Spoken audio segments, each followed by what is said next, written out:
stuff. And then he has one Soul of Innistrad. Yeah, I like it. The boom boom. 6/6. Yep, 6 mana, 6/6. Beat it. Can't. Souls, they're going to get some play. Probably not, I mean, almost certainly not right now, but, you know, once rotation happens, I expect to see a lot of those. These cards are powerful. They're not Titans, but that's a good thing, I think. I agree with that. Is it Pack Rat time? It is. So Erik Smith is put to the test right away, but his Young Planeswalkers decks, they have a lot of 2-mana removal spells. I don't know how many Erik's has, but most of these decks have a lot. There's amazing. Erik has 8, so I think he is a favorite to have one on turn 2.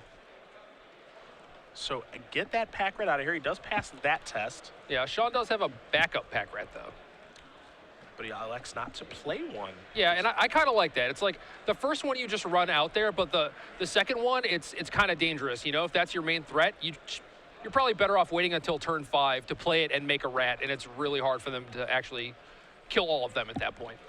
Temple of Deceit is the land that McCafferty will play. Top card does go to the bottom, still representing Hero's Downfall. You have to wonder if he knows what he's up against here, as there is a Xenagos. I think the jig is probably up at this point, you know? Chances are.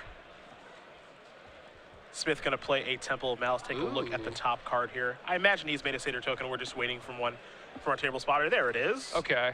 And it is attacking. There's a Hero's Downfall to get that off the table.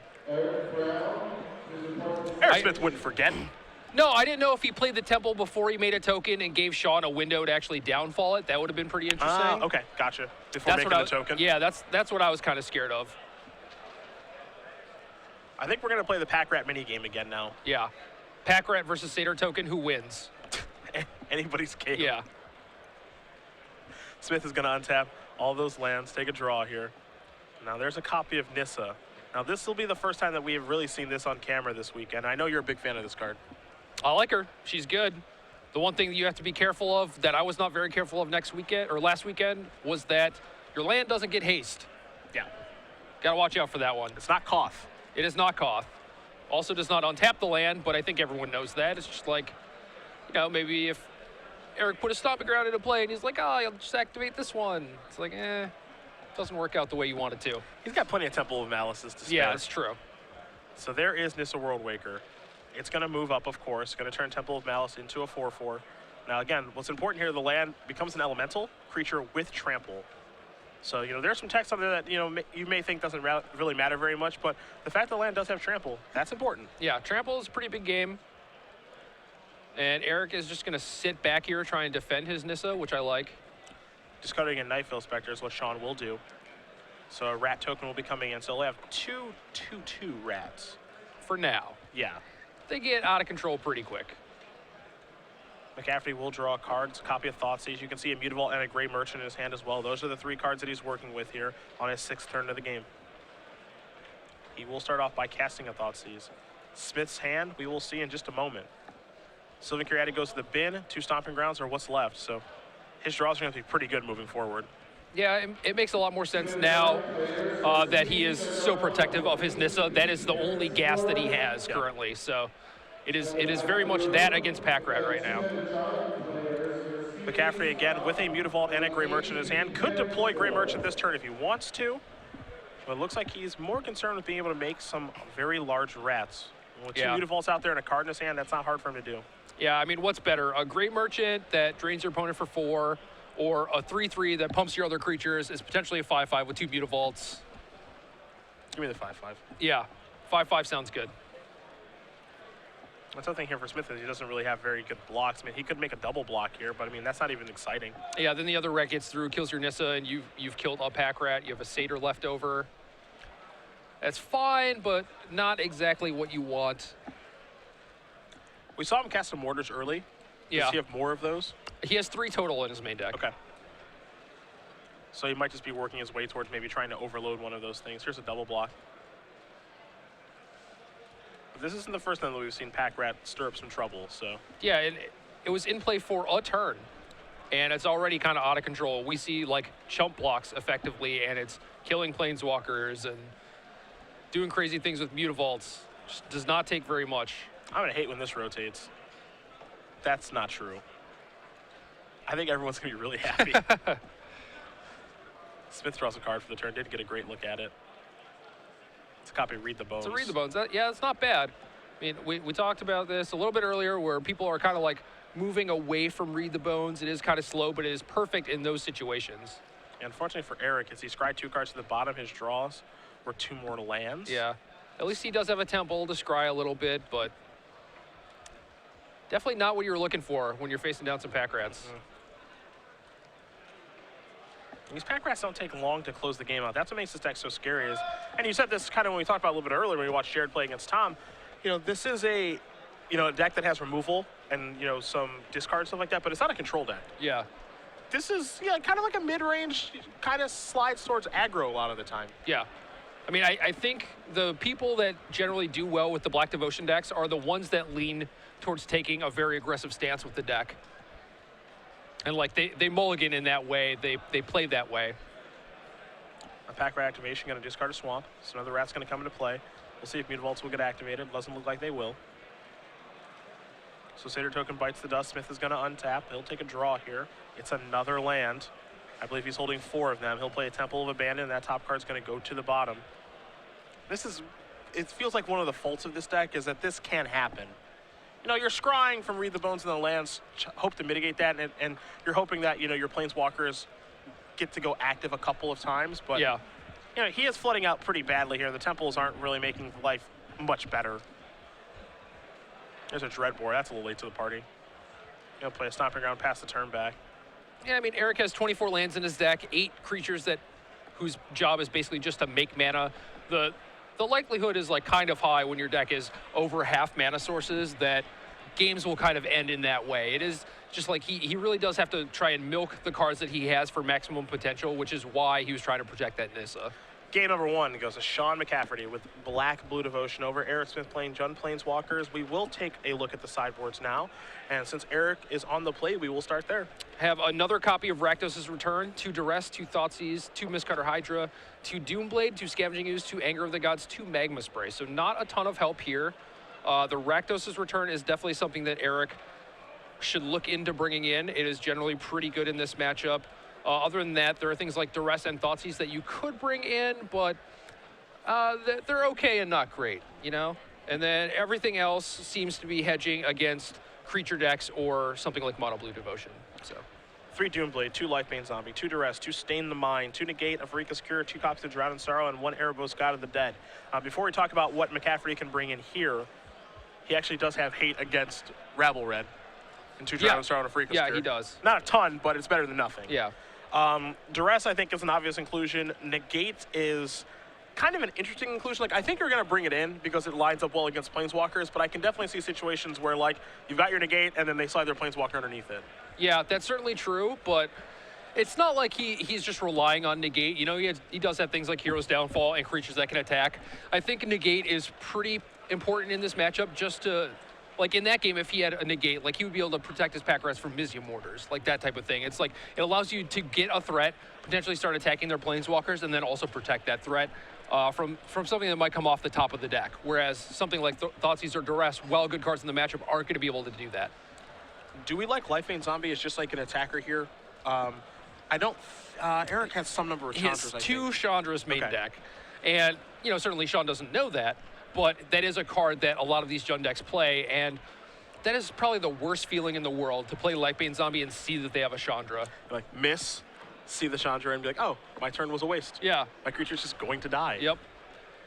Yeah, I don't know if he's going to bring that in or not. I mean, there's Erebos as well. I'm not sure if he wants that card in this matchup. The games do go a little bit longer. He probably has some life points to play with. Yeah. But I'm not sure if that's necessary. Yeah, I mean, Sean definitely has a lot of options, and it all depends on what he thinks matters in the matchup. So Gray Merchant is a card that is not super effectual, you can't expect a deck that has 8 removal spells to, allow you to have a bunch of creatures in play to take advantage of that, So a couple weeks from now, Mr. Thompson, we are going to have not 1, but 2 open series in the same weekend. That's fantastic. That's a lot of magic. It is. I don't know if I can handle that. Well, I don't have to because I have the weekend off. Yes. Yes. Patrick and Matthias Hunt will bring you guys coverage from New Jersey. It's only fitting that the show in New Jersey Patrick has to do. Yeah. If we're going to add an opening schedule, Patrick, you have to go do it. Yeah. There. So we'll be in Edison, New Jersey for that one, and we'll also be in Indianapolis. No coverage in Indy, coverage in Jersey, brought to you again by Patrick Sullivan and Matthias Hunt. It's our first time doing a double open series weekend, so it should be a lot of fun. It's also the weekend before Grand Prix Orlando, so we're going to be having a lot of events here, 2 of them to cover, so we got to split our staff, across 2 tournaments, and then all of us have to go down to Orlando for that. So yeah, it's going to be a pretty crazy 2 weeks. I love it. I mean, it is kind of sad when, say, I was in Indy and there's a tournament happening in Jersey, and it's like, yeah, you get to watch, but it's like, man, I really wish I could be playing also with these guys. Yeah. Now you have that chance. Yeah, I'm looking forward to that. Well, looking forward to watching it from home. A Temple of Abandon here for Erik. Temple of Deceit for Sean to kick things off for game number 2. Look, I don't get a lot of weekends off. I'm going to enjoy it. I understand, man. And Patrick has his weekend off this weekend, so. Yeah, and it's not like I'm going to Australia Yeah. or anything. I'm just going to be sitting home in Seattle. A Scavenging Ooze there for Smith before McCafferty does pass the turn back. Yeah, Scavenging Ooze coming out of Erik's sideboard. That's an interesting one. A little more pressure. Yeah. Maybe McCafferty boarded out most of his removal spells that aren't Hero's Downfall. I could see that happening, because now here's a Read the Bones. Read the Bones looks beautiful on this turn, where he's not underneath any pressure. And he's like taking a turn off, yes, but he's also helping his draws a lot. Yeah. Yeah, last weekend when I had Ooze in my sideboard of my green-black deck, I brought it in like the mirror-ish matches, like the other black Devotion decks. And it was good. It's just kind of strange to see it coming from the Jund Planeswalker deck. But it has a lot of utility in a lot of matchups, and that's why it's a good sideboard card, you know? Yeah, Erik's draw this game is much better than the last one. Scavenging is going to come across in for 2 more points of damage. Now here's a Courser of Crewfix. So now the top card, we'll see a Nissa World Waker. That's a real one. Does Erik have a land? He's got 2 of them. Yeah, he's got some options. He's going to play Blood Crypt tapped, gain a life, pass it back. Yeah, not seeing a land on top is kind of unfortunate, but it's also not the worst thing when you see a Nissa, you know? Hero's Downfall is going to take care of Courser. Nissa is going to get turned back down. McCafferty is going to draw a card. You can see 2 negates in his hand right now. He's going to play a Swamp, just pass the turn back. So now he's able to counter a Planeswalker. Now he's going to leave that 2-mana up, because I imagine he's scared of that Nissa that's on top of the deck. Right. Smith is just going to play a Temple of Abandon. Look at the top card here. And he can serve in for 2 and activate the Ooze and make it 3 if he wants. And it looks like that's what he's going to do. He'll gain a life in the process, of course, and go up to 19. But 3 damage will come across, and McCafferty's going to go down to 13, and Smith's just going to pass the turn back. He's got spells to cast. We'll see how long Sean wants to keep up this negate shield. And if you're Erik, do you expect Sean to have negate in this spot? I think yes, because if you're familiar with Black Blue Devotion, you know they have access to negate from Jared's win 2 weeks ago. Yeah. Did he actually see a Watery Grave in game 1, though? That's interesting, because it could have just been a temple, and he could think that he's on mono black. That's true. That's actually true. Oh, this is very cute. This is Stain the Mind? Yeah, so Stain the Mind, naming Nissa, which he knows that Erik has in his hand. So now those are all gone. Every Nissa's gone. The shields are down, though, and Erik has a Rakdos' Return. Yeah. So here is basically our new Cranial Extraction-esque effect. 5 mana, only a single black, can convoke it. Name a non-land card, search target player's graveyard, hand, and library for a number of those cards, and they're gone forever. So Nissa World Waker, Courser giving away that information, those are gone now. So can Scavenging Ooze and a large Rakdos' Return get the job done? We're going to find out. How do you feel about bringing in a Cranial Extraction-esque effect like this in this matchup? I personally might not, but I totally see the allure of, like, this Jund deck. You know, we were talking about how easy it is to flood, how prone it is to flooding, and it is very much threat light, you know? So now that his Nissas are gone, it's kind of nice for him that he brought the Scavenging Ooze in, then he actually has his threat. But he would be left with, like, Xenagos and some Chandras, maybe, to deal the final points of damage, and that's not super reliable against a deck full of removal spells. So it could be very easy that, like, Sean is just on the plan of, like, I will stay in the mind, get rid of his biggest threat, counter and deal with the other threats, and, like, he's just going to draw 10 cards in a row that don't deal me damage, and then, you know, I'll find a way to win from there. An attack for 3, going to put McCafferty down to 6. Here's a big old Rakdos' Return. That'll be for 4, so Sean gets to keep 1 card. We'll see which one he does want to keep. Rakdos' Return I like a lot from this particular deck that Smith is playing because it does have acceleration. Yeah. So even when it's on the draw, I think it can line up okay here. Yeah, me too. Certainly just a very powerful card. Looks like the only card that Sean's going to keep is a Gray Merchant. Gray Merchant's going to try to stabilize things.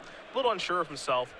As he looks like maybe he's keeping a removal spell. Like you see Lifebane Zombie go to the graveyard, so that's in his deck. I kept the negate, so just banking on drawing something. So now the Ooze can grow to a 4/4 since he discarded 2 creatures off the return. Smith sees that, so he says, eat that Lifebane Zombie. Is this lethal? I mean, it looks like it's lethal to me. We'll see if it's lethal for Sean in just a second. Yeah, that's going to do it. So Erik Smith is going to tie things up here against Sean McCafferty. Jund's Planeswalkers and Black Blue Devotion are going to a third game. If you're Erik, picking up that information of him discarding a negate, even though you may think it is in his deck, it is nice to have confirmation, yeah, you know? I think that's a big deal.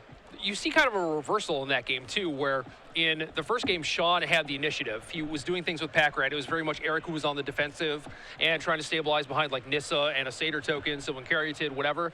But that game, Erik had the Ooze on turn 2, used that to deal, you know, a few useful points of damage, got in a big Rakdos' return, and then, yeah, he was able to just ride the Ooze that he played on turn 2 to victory. Pretty straightforward stuff. Yeah. I do wonder if Sean goes back to the drawing board. One of the things I love to do is watch players sideboard for in between game 2 and game 3. Obviously, you're going to go to the sideboards for game 1 and game 2, but I don't think that's a place that players go to often enough. Yeah, but after you die to a Scavenging Ooze and, you know, you just took out a bunch of removal, you might want to rethink your position. Like, I'm leaving myself wide open to, like, any random creature that stays alive could just deal me lethal damage.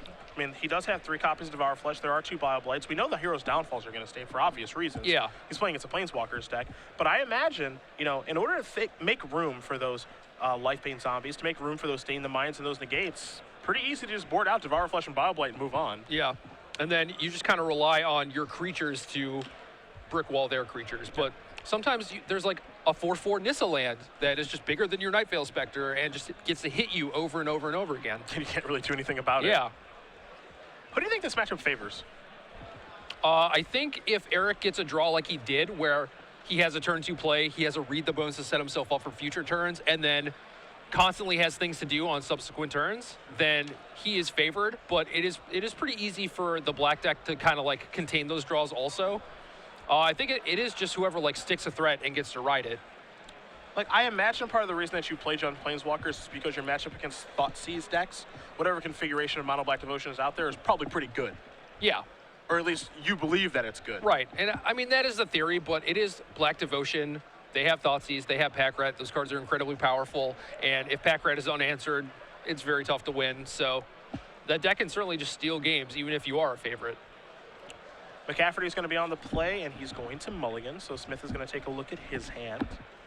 And it looks like he is happy enough. You can see on Nissa, there's a course over there, a couple of lands as well. So an ultimate price, too, which I think is very important. Just bridge the gap. Yeah, you know, just kind of slow Sean down. Make sure you have an answer to something like Pack Rat, Desecration Demon. Unfortunately, not Night Veil Spectre, but, you know, what are you going to do? Can't answer them all with a 2-mana removal spell. Not anymore. No. Maybe like 5 years ago. Yeah. But not anymore. Which I actually like that Magic has moved that direction. Like, you have to have the right removal spell for the right creatures. Yeah, I think it is very cool that you see decks like this. 2 Dreadbore, 1 Price, 2 Downfall, 3 Mizzium Mortars, 2 Golgari Charms. It's like, you would think that one of those has to be better than the other, but that is not true just because they kill different things. I remember being very stubborn about that. It's just like, look, your removal suite is wrong. And it's like, actually, it's not. It just has to be this way.